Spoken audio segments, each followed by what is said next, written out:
স্বাবলম্বী প্রত্যেক মুসলমান কোরবানি দিয়ে থাকেন। শহর থেকে গ্রাম, দেশের প্রত্যেকটি অঞ্চলেই পশু জবাই ধুম পড়ে যায় ঈদুল আজহায়। ধর্মীয় নিয়ম অনুযায়ী ৩ দিন পশু কোরবানি দেয়া যায়।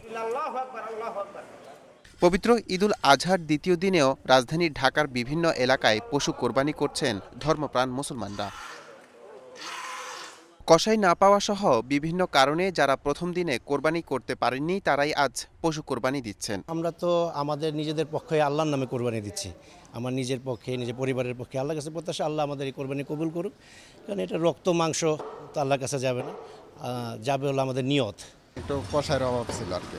আল্লাহর সন্তুষ্টির জন্য আমি কোরবানি করেছি, আল্লাহ যেন কোরবানিটা কবুল করে নেন।